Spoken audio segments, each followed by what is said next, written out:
Welcome sa ang paborito kong podcast. Kung mahilig kang makinig sa mga rants, sa mga trending issues, or discussions about sa iba't ibang topics sa mundong ito, welcome ka and sure ko may enjoy mo ang episodes natin. So simulan na natin ang episode na to. So June 24, 2024, ginanap ang tinatawag nilang Wata Wata Festival and majority sa netizens ay hindi natuwa sa nakita nilang mga videos na nagdagsaan sa social media. For those folks na hindi pa napapanood yung mga videos na tinutukoy ko, siguro madedescribe ko siya as unsafe, undisciplined, and unethical na din, no? And actually, hindi ko inaasang na hinayaan nila na umabot sa ganoon yung situation. Nawang tanong ko dito sa event or sa fiesta na to, kailangan na bang putulin itong tradition na yan? Well, for me, yes and no. Okay, so yes, dapat itigil yung pandadamay sa mga taong dumadaan at hindi gustong sumali sa tradition nila. Doon sa mga taong dumadaan lang sa lugar nila para makapasok sa work or school. Right? Hindi sila dapat sinasali since technically importante yung lakad nila. Right? So, another thing is, another answer is no. Doon sa idea ng tradition which is to celebrate and honor si Saint John the Baptist. Malaking portion ng bansa natin ay Roman Catholic and most of us wants to celebrate yung feast na yon. But still not all of us ay gustong sumali sa celebration na yan. Kahit nga yung mismong sineselebrate nila si John the Baptist, hindi naman niya binasa lahat ng tao na nakasalubong niya during that time. Right?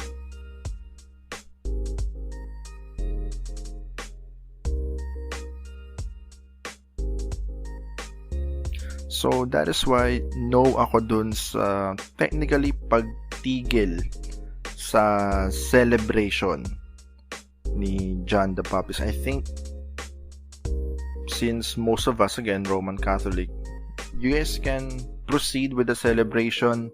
Just make sure na with control, right? Because ang problema kasi hindi talaga nila ino-honor ng mga tao si San Juan.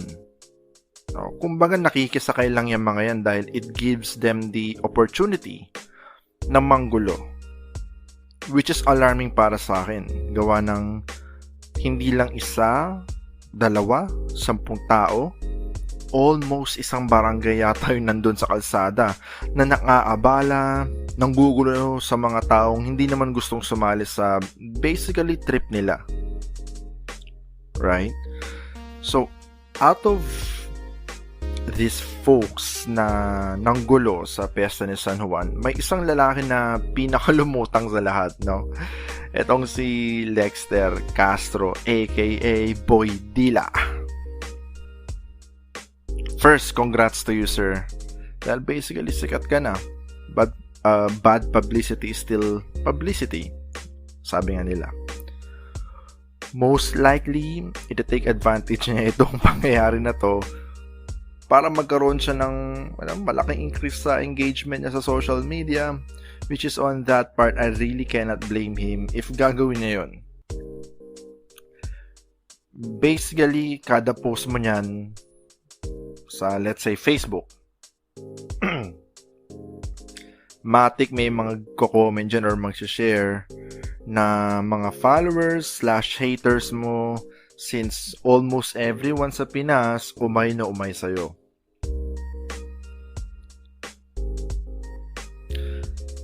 Yung favorite post or yung favorite part ko ay yung nag-post siya na hindi niya pinagsisisihan yung ginawa niya, which lalo pang ikinagalit ng mga netizens, mga tao sa social media. Kahit ako nagalit sa kanya kasi for me, he crossed the line Winawatergan niya yung mukha ng driver. I mean, kabastusan yan. Hindi mo pwedeng gawin yan. Hindi lang talaga pumatol itong driver dahil most likely marami kayong pwedeng rumesback dyan sa driver na yan. And by the end of the day, magugulpi lang siya pa rin yung kawawa. Diba? Now, mas lalo pang lumaki itong issue kasi yun nga, may mga netizen, right, na mga bubusising netizen na naghanap sa name and address nitong si Lester Castro. And yun nga, ginamit nila yung information nitong ni Mr. Castro. And yun nga, border sila na kung ano-ano doon sa address ni Lester Castro. Well, of course, di niya babayaran yan. And ang mapeperwisyo, so I guess yung mga driver or kung sino man yung mag-aabono. Kasi in order na yan dapat bayaran yan. Technically, parang fraudulent activity to kasi ginagamit nyo yung info ng ibang tao. So, basically, dapat wala kayong right para gumamit ng info na hindi sa inyo. Kasi parang, I don't know, hindi ako magaling talaga sa batas, pero parang identity theft yan, di ba? Gumagamit kayo ng pangalan and address ng ibang tao to purchase stuff. And para yung ibang tao yung magbayad sa mga bagay na in-order mo. Di ba? I don't know, parang medyo tunog kriminal yung ginawa yung bagay na yan. So, yeah. So, I think kahit nagalit tayo dyan kay Mr. Castro, I think we should not go down to their level. Diba? It is not worth it and literally pwede kayong makulong sa ginagawa nyo. Ang gusto kong makita is justice being done in the right way. Dapat may managot sa nangyari dyan sa piyesta na yan. And I found out today na it seems na gumawa ng public apology itong si Lester Castro.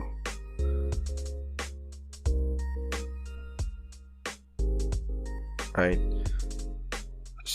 But for me, hindi siya enough kasi may mga tao talagang, alam mo yun, mga gamit na nasira, mga basically araw na nasira, and future na nasira because I saw one post na dahil sa festival na yan, hindi siya nakapag-apply sa kanyang trabaho. Single mom siya.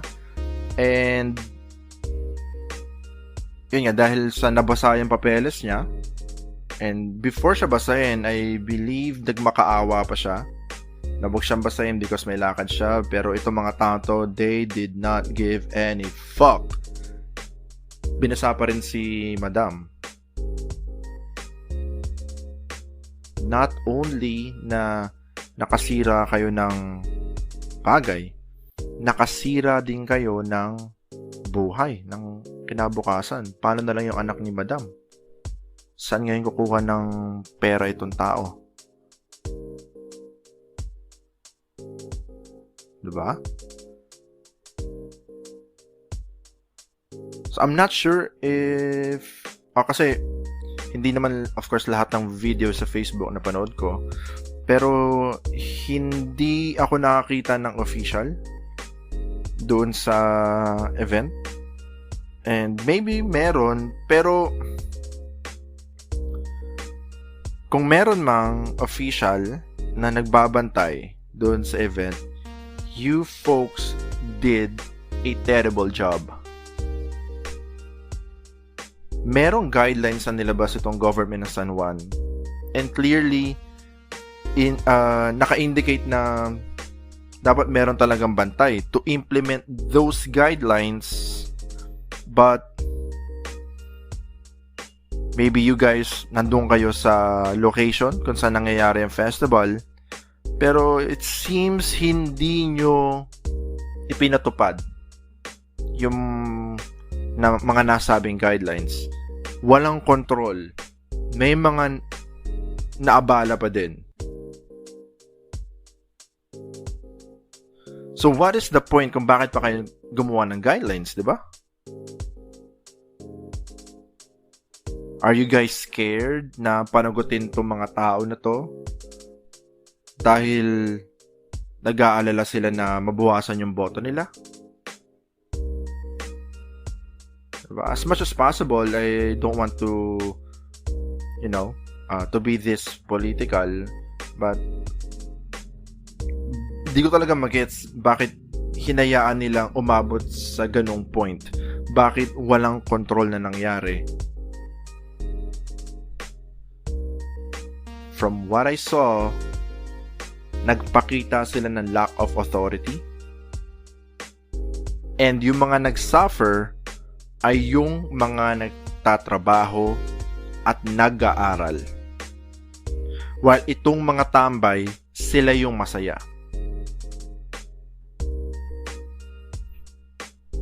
Now, masaya yung mga yan dahil wala pa nangyayaring masama sa kanila. Sorry. It is all fun and games hanggang may mangyaring hindi maganda sa kanila. Right? Kasi may mga taong ayaw mabothered and hindi natatakot na makulong. Yung tipong you fuck around and you will find out. May mga taong ganyan mag-isip. So, I highly suggest na it is okay na magkaroon ng kasiyahan, but do it with control and be responsible sa actions ninyo. Plus, everyone is happy and, wala kayong naagrabyado. Literally, everyone is happy. Plus, dun sa authority ng lugar na yan, dapat kung mag-i-implement kayo ng guidelines ng event or ng fiesta na yan, you guys have to do better. If you guys can control your people, yung mga tao na sa kupa ninyo, might as well wag nyo na ituloy yung tradition na yan.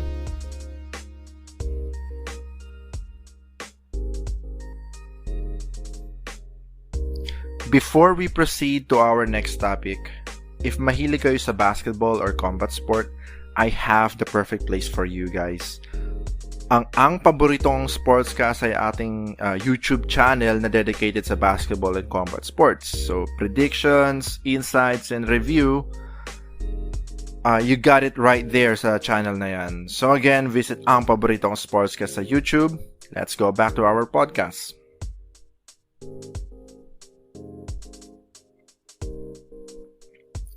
So matagal ng issue itong West Philippine Sea na siyang gustong angkinin ng China. Right? So most of us na batang 90s or older, ang pangalan nitong West Philippine Sea dati ay South China Sea, which is kind of weird for me. Dahil bakit hinayaan nila na South China Sea yung pangalan ng place na yan back then. Of course, I'm not siding with China, but for me, parang medyo may kapabayaan kasi kung ipoproclaim mo na sa'yo yung isang bagay, right? Like, for example, laruan. Okay? May laruan ka and you want to make sure na alam ng mga kalaro mo na sa'yo yung laruan na yon, right? So, susulatan mo ng pangalan mo yun, di ba? So, you would put there pangalan mo. So, for example, pangalan mo Philippines. You will put there Philippines. Hindi mo lalagyan ng China yan. Kasi, kung makita ng tao, kay China tong laruan, bibigay nila yung laruan kay China pag nawala mo yan, right? Or if nilapag mo yan. But if nilagay mong Philippines yung nilagyan mo ng name yung laruan mo as Philippines, kapag nilapag mo yan, kapag nawala mo yan, kung may ibang tao makapulot niyan, kay Philippines to, ibabalik nila sa'yo yan. So, pinangalanan mo yan eh. Right? But, take note guys, no, I'm not an expert. I'm just talking stuff here as a normal Filipino. Pero I think dapat simulat sa pool, right? Tinawag na yung West Philippine Sea.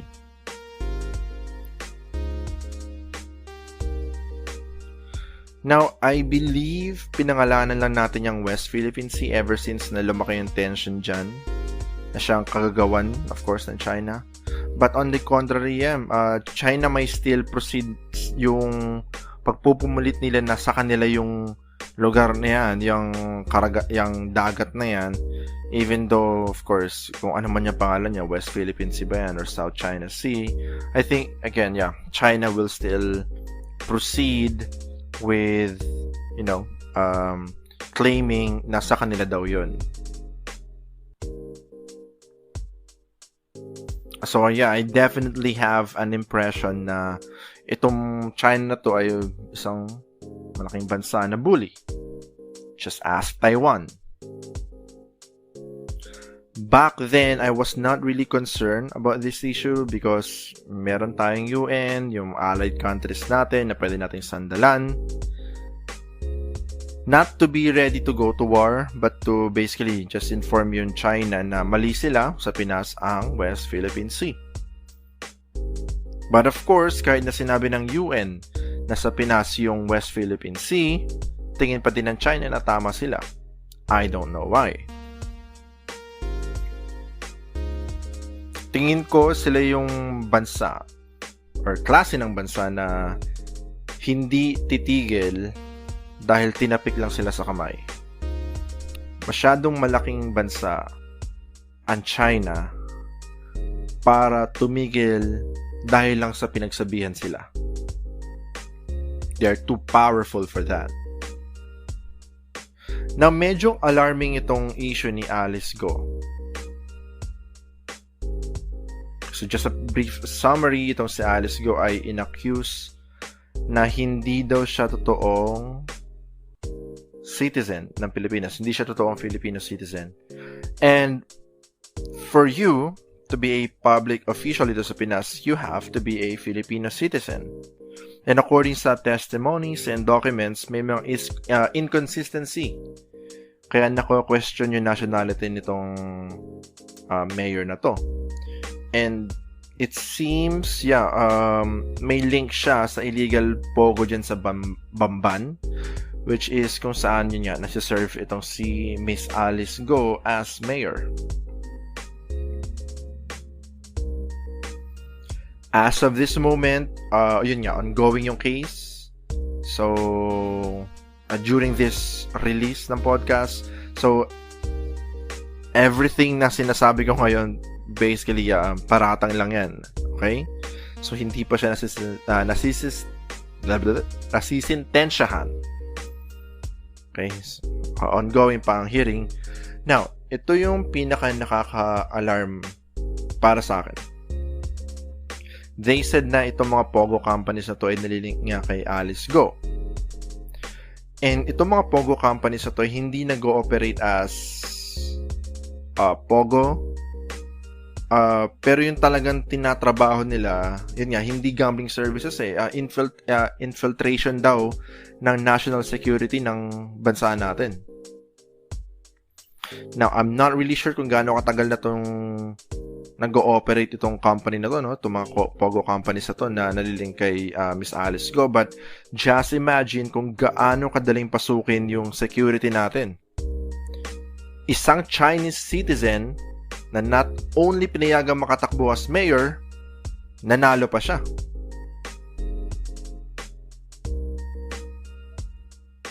Hindi nga tayo pinapayagang mag-work without yung valid requirements natin eh. Diba? Mga IDs or whatnot.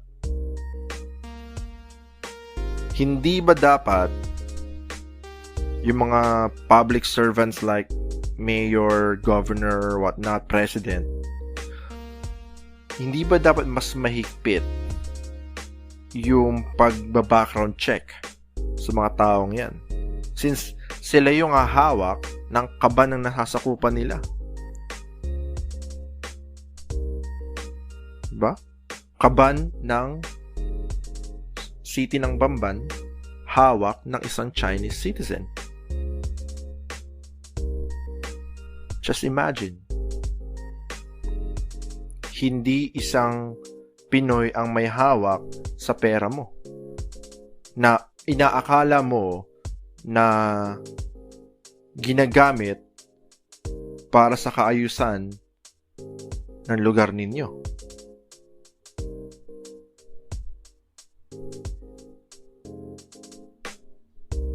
Also, due to the fact na sketchy itong mga taong ito, there is a chance na yun nga, madali lang i-sweep under the rug yung mga shenanigans ng mga taong ito. That is why I am really disappointed sa Comelec for not checking her background properly.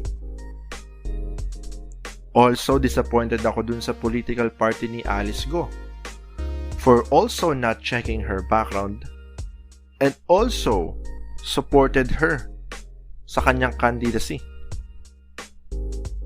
Dapat dun pa lang sa party niya, bago pa siya dumaan sa Comelec for filing her COC, dapat chinek na nila tong si Alice Go kung legit ba tong taong ito.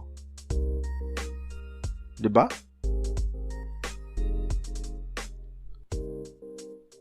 Kaya dapat as a voter, dapat maging observant din tayo.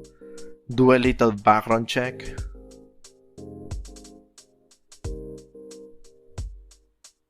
Kasi nga, possible spy pala to ng China.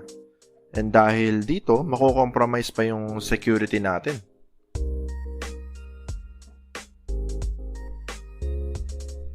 I really hope na magkaroon ng acceptable conclusion itong hearing ni Alice Go.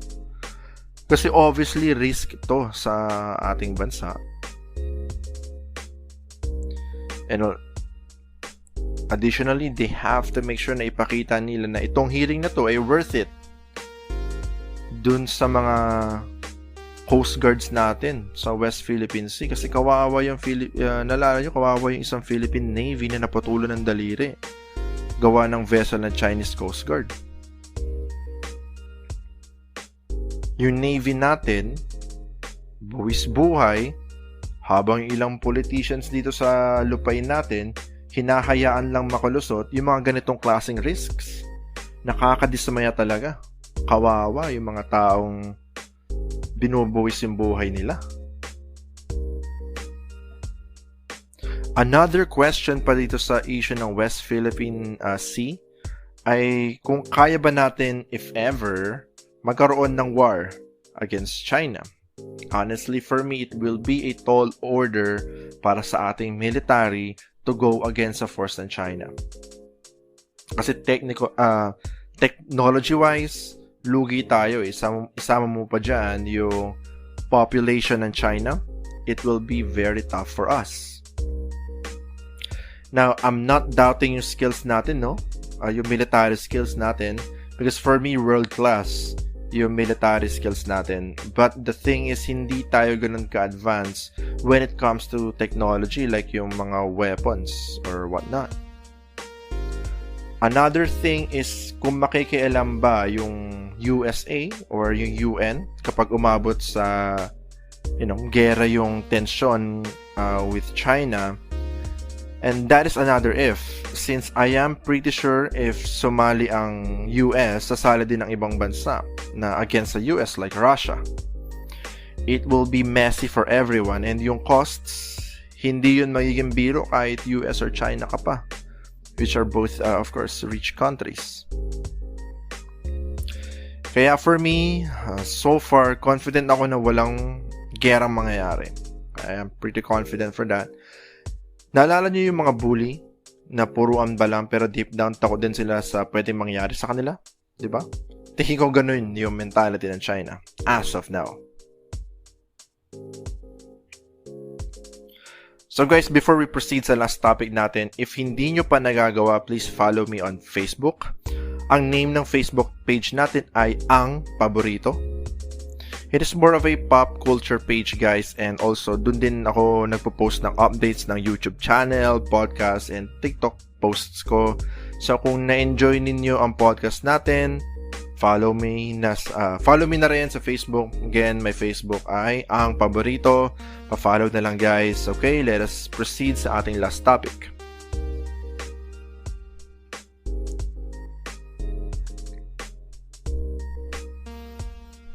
So last topic natin guys. So basically light topic lang to, no, para kahit paano positive yung ending ng podcast natin.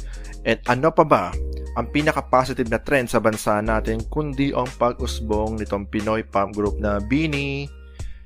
So yeah, so far impressive yung rise nila, no? I'm not sure sa ibang fans kasi hindi naman talaga fan ng group na to.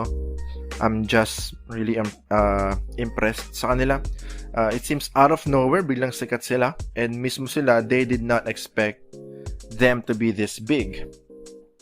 Diba? Kasi there was one event na ginawa itong group na to, and I believe ginawa nilang free entrance yung gig, and grabe daw yung dagsa ng tao. And correct me if I'm wrong guys, no, but I believe dahil sa dami ng tao, they were not able to control yung crowd, and may isang member ng BINI na na-injure. So though I'm not really a fan, but again, I am really impressed with their work, and I'm not gonna lie, catchy talaga yung mga kanta nila. Minsan, hindi ko namamalaking, kinakanta ko na pala yung mga kanta nila eh. Right? Aminin nyo, kayo din. So, this is really a great stuff para sa OPM scene.